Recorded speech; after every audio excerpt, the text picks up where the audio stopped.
On my emergency powers, first, emergency powers have nothing to do with nursing homes. I have taken hundreds of actions. The legislature can reverse any action that I take, not even by a bill, just by passing 50% of the Assembly and the Senate. They have never reversed a single action. The virus cannot be managed by state boundaries. We've learned that. It can't be managed by county boundaries. We've learned that.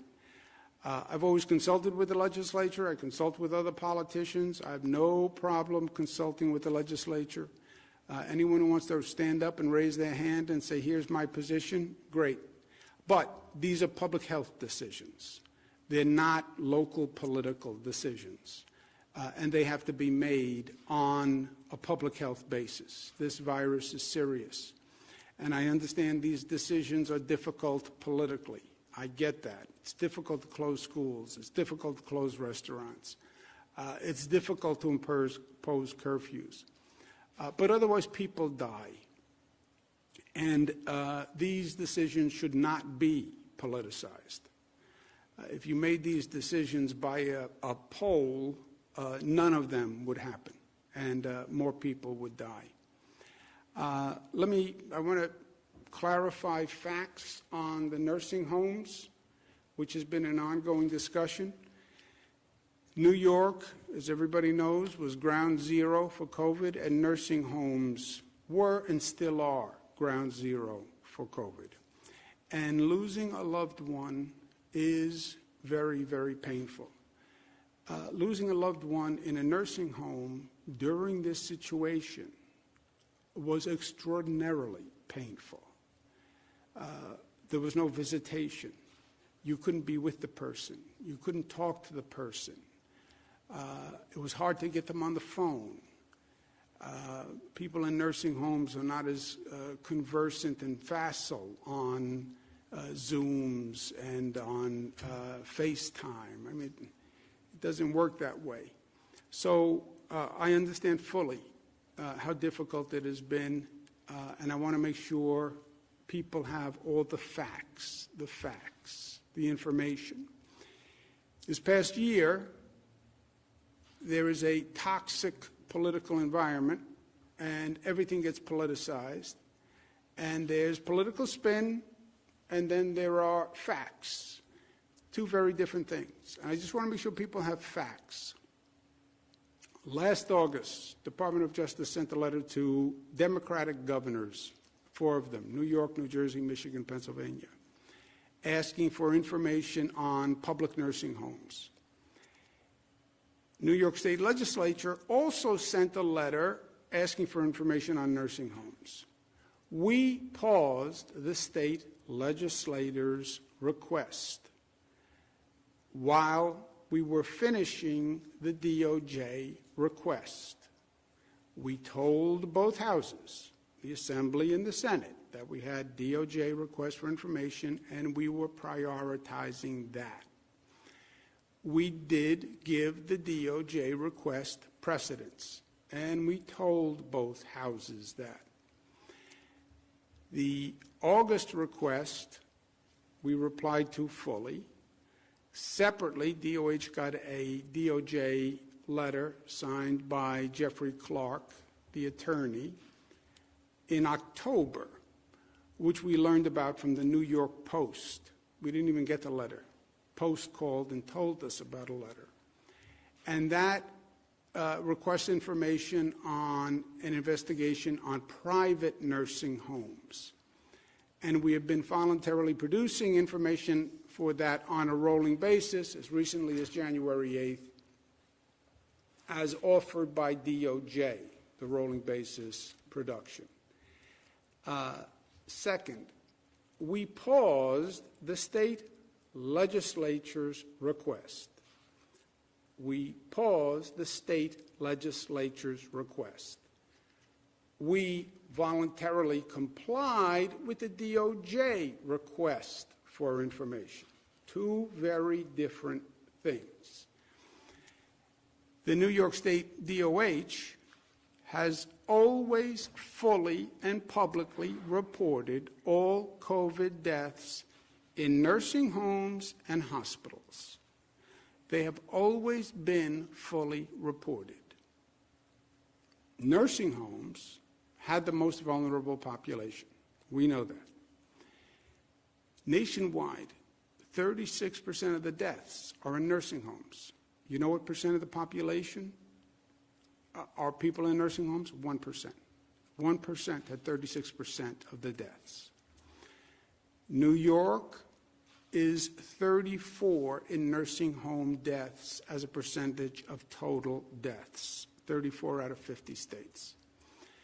New York is one of only 7 states that counts what's called presumed fatalities in nursing homes, where the nursing home presumed the cause of death was COVID.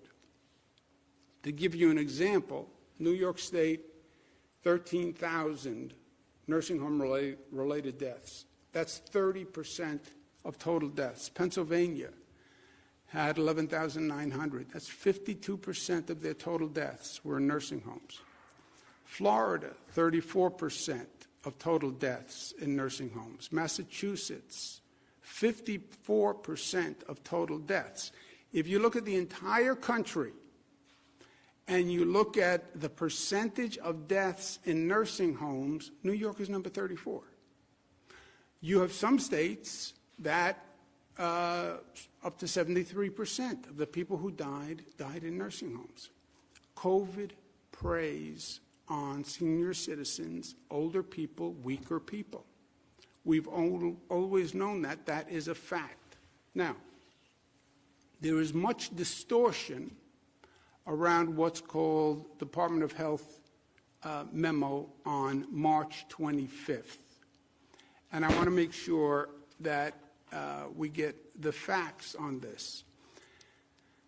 On March 13th, Federal Center for Medicaid and Medicaid Services, what they call CMS, and on March 23rd, the Center for Disease Control, CDC, put out guidance sending people from hospitals back to nursing homes. New York State DOH followed that guidance. 12 other states, at least, followed that guidance. The CDC, CMS, DOH reasoning at the time, residents who were leaving the hospitals were not likely to be contagious because at that time the viral load is so low that you're not contagious, and they were going to be what's called cohorted, cared for in areas that are separate with other people under the right precautions. Patients, particularly senior citizens, should not remain in hospitals longer than necessary because they can get a secondary infection. That's true all across the board, especially with seniors. They try to get the procedures done. They try to get people out of the hospital before they can come up with a secondary infection that's problematic. The patients were not sent to nursing homes. The nursing home had to agree that they could care for this person. That is a matter of law. They cannot accept a patient who they are not prepared to care for properly, staff, PPE, ability to cohort. That is in the law. If they don't do that, they violate the law. At the time, remember what was going on in March. The experts were projecting that our problem and our critical need was hospital capacity. We sat here every day with the hospitalization chart. We were looking at up to 140,000 people hospitalized. We have less than 50,000 hospital beds. That is the calamity. Remember, March 25th, that's right when the New York City Health and Hospitals Elmhurst Hospital collapsed. It was national news. I remember it like yesterday. And we're watching the TV every night and watching Italy collapse and people die because they can't get into a hospital.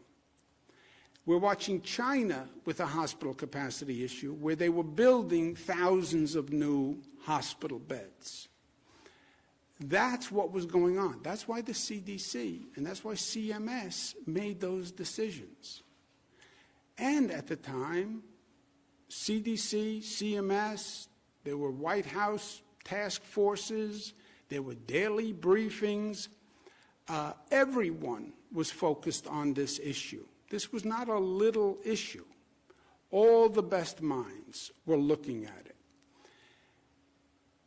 Fact, of the 613 nursing homes, we have 613 nursing homes in the state. 365 received a person from a hospital.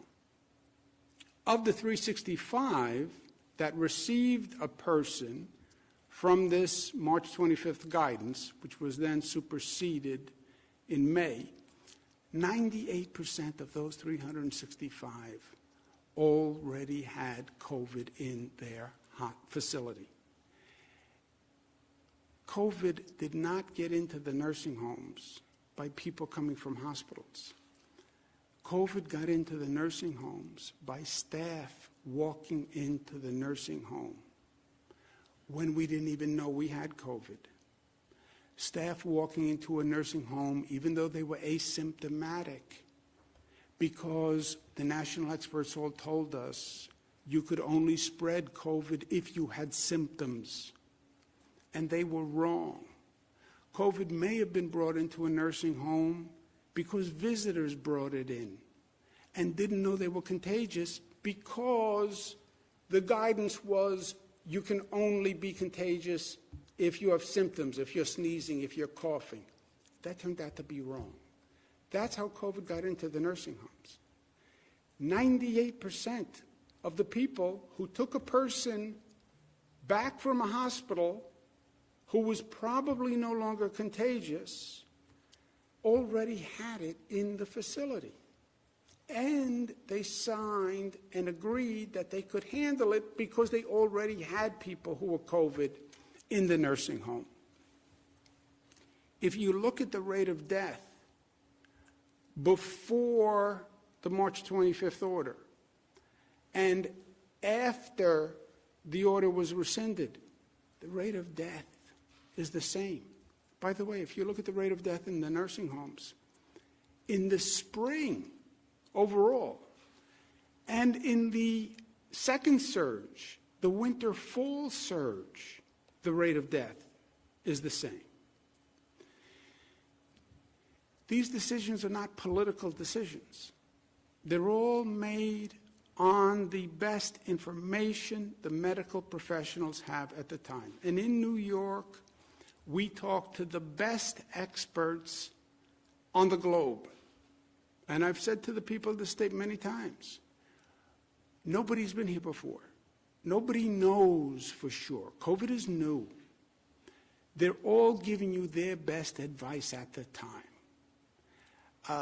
And these are really quality people. Dr. Osterholm, Dr. Fauci, all the main institutes that were giving advice to the nation. We had people come from the World Health Organization who dealt with China, who came to Albany, literally, to advise us. We're blessed to have Dr. Howard Zucker as our health commissioner. He's trained at Harvard, UPenn, Johns Hopkins, served at HHS, WHO, NIH. He teaches at Columbia and Yale University. If we had to pay him what he was worth, we couldn't afford it.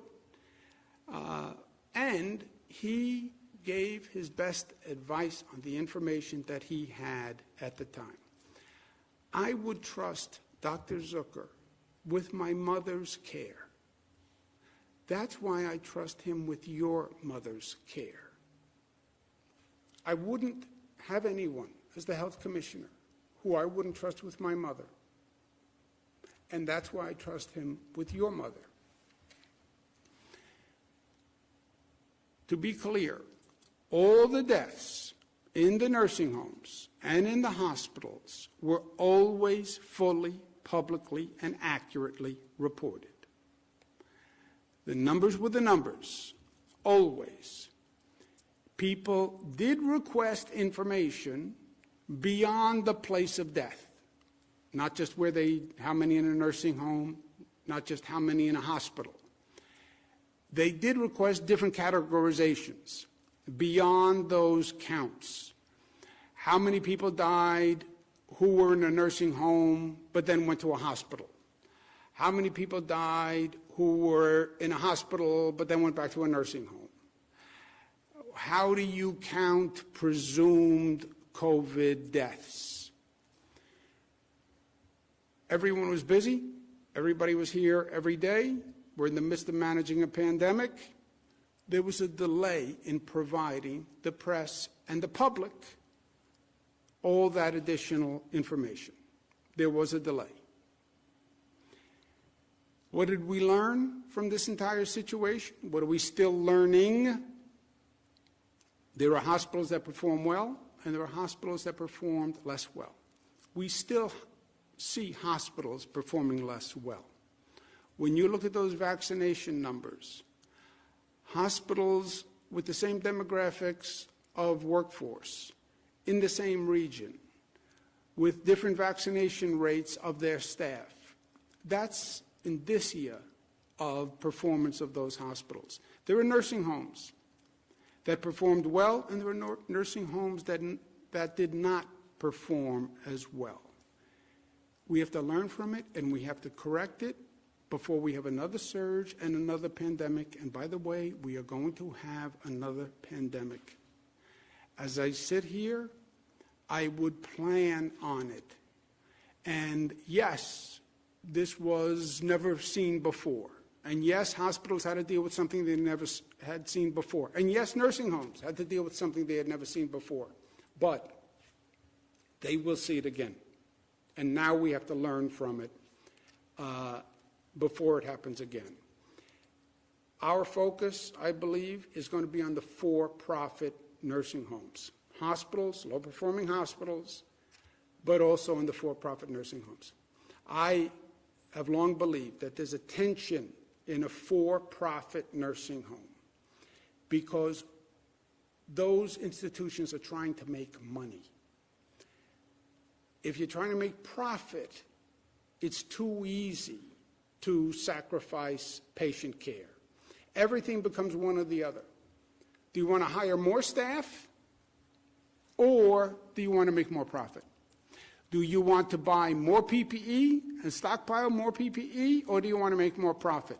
Do you want to buy new equipment, new beds, new sheets, new furniture, invest in the facility, or do you want to make more profit? That tension is a problem, and that has to be resolved legislatively, because I don't want to leave it to these for-profit owners to decide what's right, what's wrong.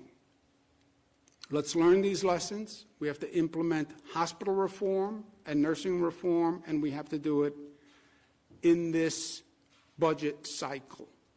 COVID isn't done with us. Implement the lessons now, and we're going to propose them in the 30-day amendments. If you're a for-profit nursing home, I believe it should be mandated how much you put back into the facility and how much profit you can make. I believe that. Nursing home hospitals that have these issues, they have to improve, and we have to take it into consideration when there's a surge.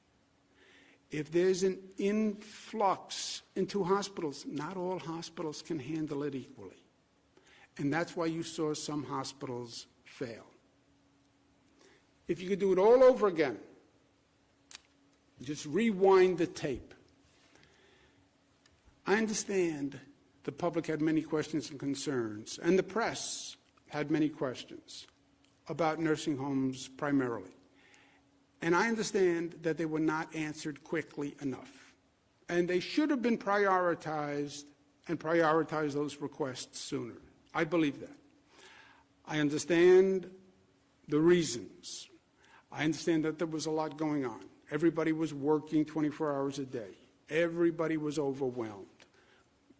We were in the midst of dealing with a pandemic and trying to save lives.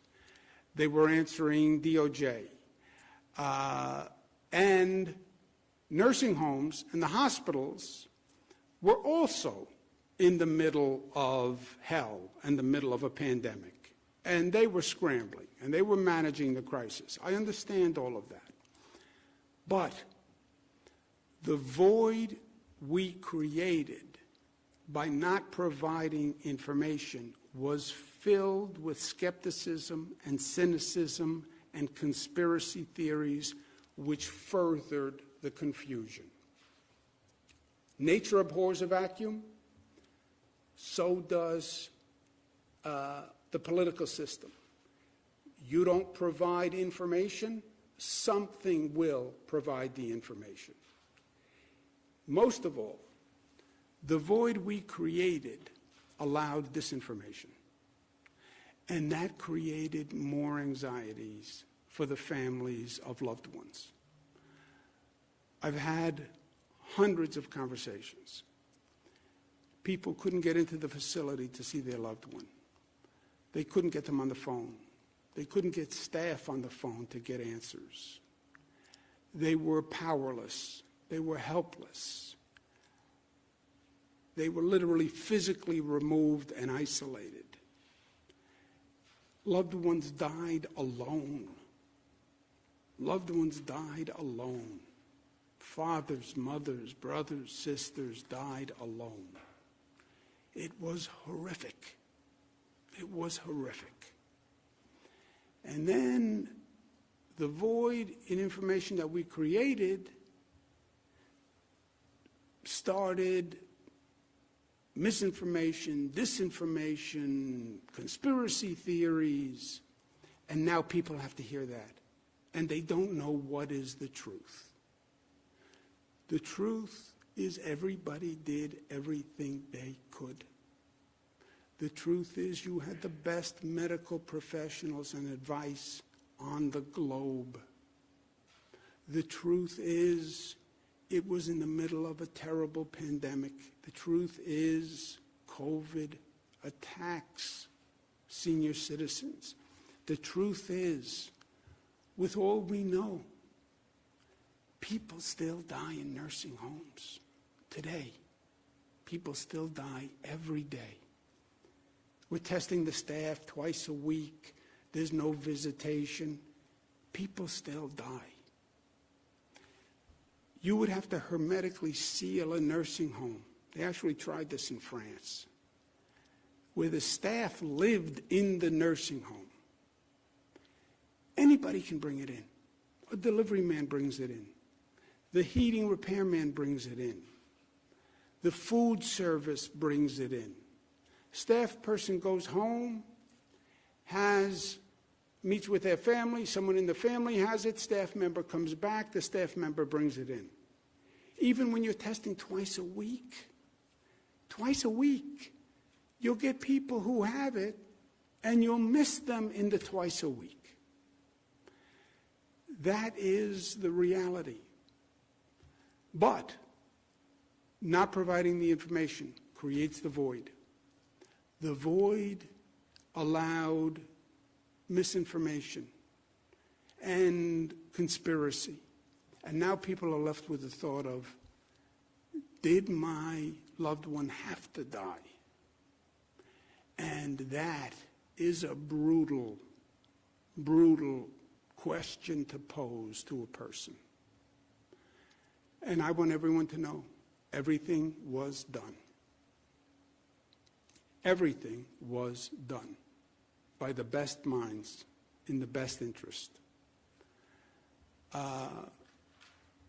And the last thing that we wanted to do, the last thing that I wanted to do, was to aggravate a terrible situation. There is no good answer when you lose a loved one. I lost my father years ago. I still go through it over and over and over again. What should I have done? What could I have done? What should I have said to the doctor? I probably always will. Last thing I wanted to do was to aggravate that for anyone.